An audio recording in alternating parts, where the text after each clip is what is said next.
welcome back to माय YouTube channel बड'सा production नै आरो मोनसे खोन्दो लाना फैलायबाय बर'नि अलंबार सुबुंफोरखौ मान बावनानै आलारि बाथि सावनाय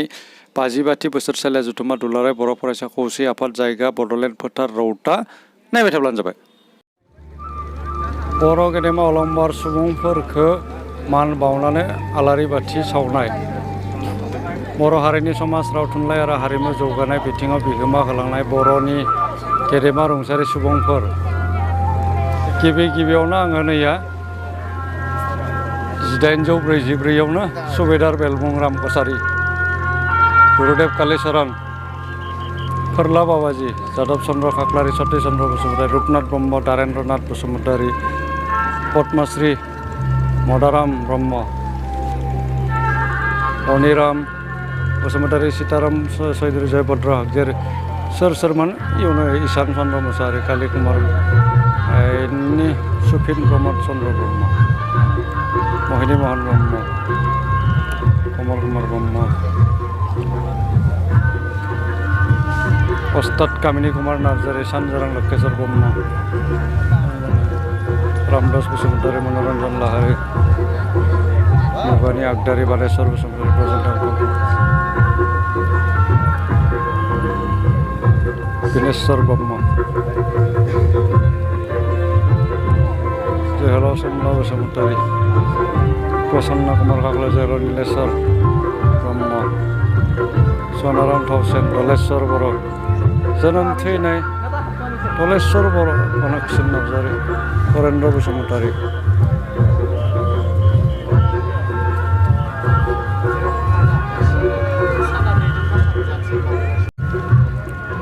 हे गेदेमा मुंख्लंफोर नोंसोरखौ जों अरायबो सिबियो नै नोंथांमोना नुदों बेवहायनो मान बावबाय मुंख्लंफोरखौ मान बावबाय बैयावहाय बर'नि गेदेमा अलंबार सुबुंफोरखौ मान बावनानै आलारि बाथि सावनाय आरो बेवहाय गेदेमा मुंख्लंफोरखौ मान बावनाय आरो बेवहाय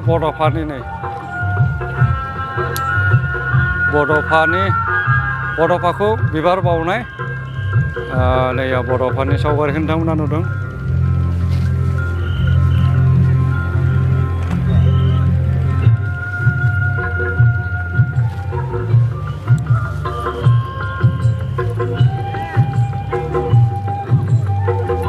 आरो नैया हारिनि फिरफिला ओरैबायदि मोजां बिरदों हारिनि फिरफिला बड'लेण्ड फोथाराव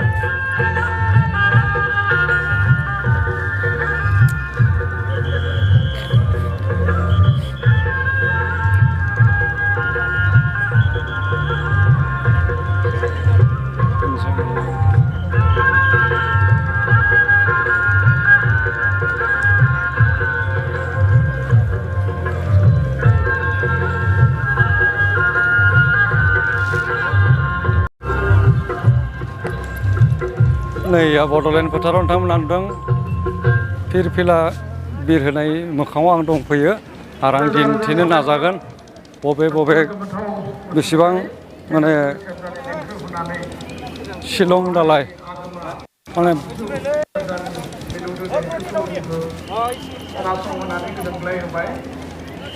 मानि थाखाय फिरफिला बबेनि बड'लेण्ड मुलुगसोलोंसालि शिलं दालाय आसाम मुलुगसोलोंसालि आं फारसेनिफ्राय एसे जुम खालामना दसे उनाव दिन्थिगोन दा नै आङो फिरफिलानि सिङाव दङ 50 बोसोरसालिया जुथुम्मा बड'लेण्ड फोथार रौतायाव दङ आं दा नोंथांमोना नुगासिनो दङ नैया आं फिरफिलानि सिङाव आरो एसे आगोलाव दिन्थिबाय आङो अलंबार सुबुंफोरखौ मान बावनाय मुंख्लंखौ मान होनानै बिबार बावनाय आरो बड'फानो बिबार बावनाय आरो दा नैया बेवहाय आङो दंफैयो फिरफिलानि सिङाव नोंथांमोना नुगासिनो दं नै फिरफिलाखौ आं फारसेनिफ्राय एसे दिन्थिनो नाजागोन बड'लेण्ड मुलुगसोलोंसालि शिलं दालाय आसाम मुलुगसोलोंसालि चन्डीगढ़ दालाय गुवाहाटी मुलुगसोलोंसालि डिब्रुगड़ मुलुगसोलोंसालि दिल्ली दालाय सोनाब बेंगल रायजो तामुलपुर जिल्ला नलबारि जिल्ला मरिगाव जिल्ला कार्बि आंलं जिल्ला कामरुप जिल्ला बाक्सा जिल्ला क'क्राझार जिल्ला आरो नैया सिदुकानु मुर्मु इउनिभार्सिटिनि मिरुनि भाइस चेन्सेलर सनाजारिया मिन्स बिथां दिनैनि बे हाबाफारियाव बाहागो लानो हानाय उदालगुरि जोंनि जिल्ला बड'लेण्डनि डेपुटि चिफ गोबिन्द बसुमतारी बिथां चिरां जिल्ला बर' कसारी काउन्सिलनि चिफ सनितपुर जिल्ला मिनेश्वर बसुमतारी बिथां बिश्वनाथ जिल्ला डेपुटि चिफ रमिय नार्जारी बिथां गुवाहाटी जिल्ला डिब्रुगड़ जोंनि जिल्ला बड'लेण्ड सरकारनि स्पिकार कातिराम बर' बिथां धेमाजि बे जिल्ला हाबाफारियाव बाहागो लानो हानाय बरपेटा बर' जिल्ला थुनलाइ आफादनि हजाय जिल्ला आचार्य प्रशान्त बर' बिथां सा कामरुप जिल्ला बर'नि नगाव जिल्ला लखिमपुर जिल्ला गलाघाट जिल्ला सुरत नार्जारी गवालपारा जिल्ला सराइदेव जिल्ला आरो आं एसे मोननैसो फट' सेबखांनो लादों बिथांमोन गुवाहाटी इउनिभार्सिटिनि प्रफेसार अनिल बर' सार लोगोसे बाहागो लानो हानाय बर'नि गुबुन गुबुन आफादनि दैदेनगिरिफोरजों लोगोसे बिथांमोननि थाखाय आरो नैया मिरुनि फिरफिला सिङाव आं दा दङ आरो बेवहाय फिरफिला बिर होनायनि सिङाव दा आंनि आं बिबुंथि दङ जोबनायनि उनावनो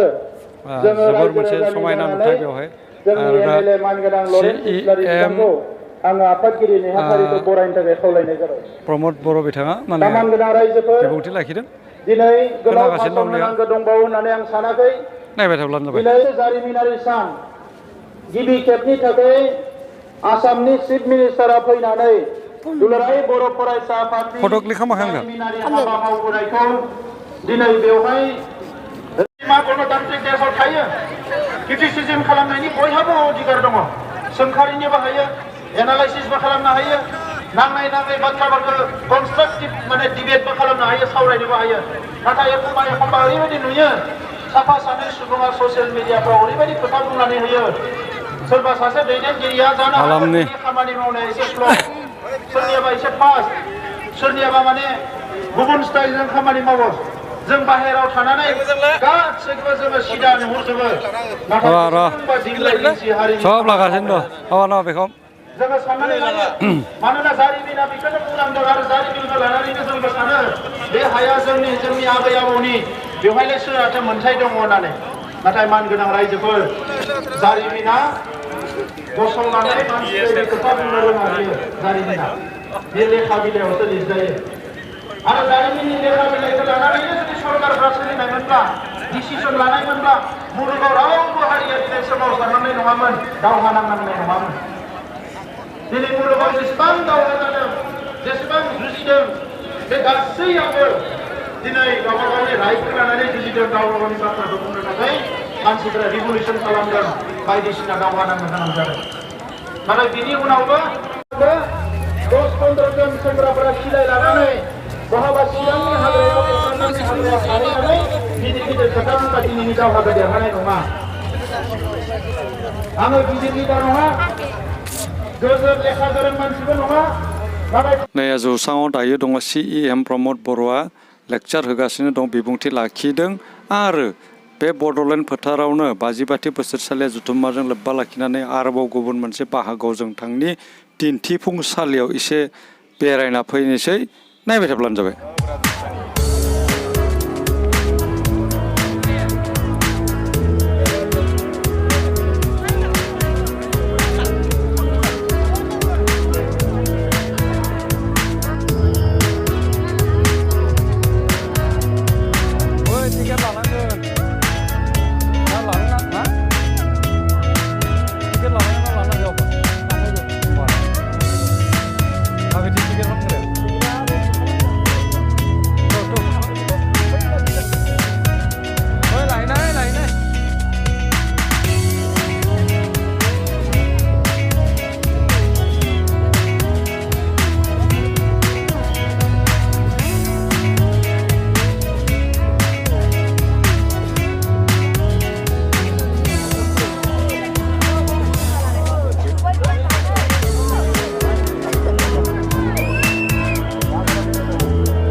बाजिबाथि बोसोरसालिया जुथुम्माजों लोब्बा लाखिनानै जोंनिया दिन्थिफुंसालि बोरै बेसेबांबा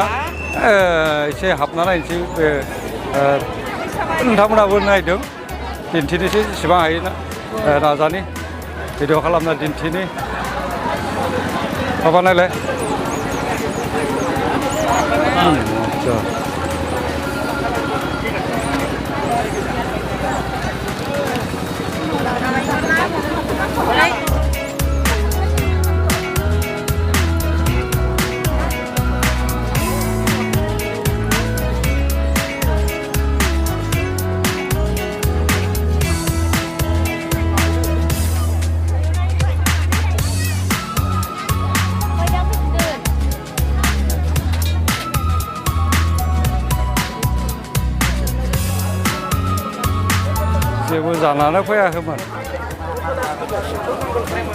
जेबो जानानै फैयाखैमोन जिहेथु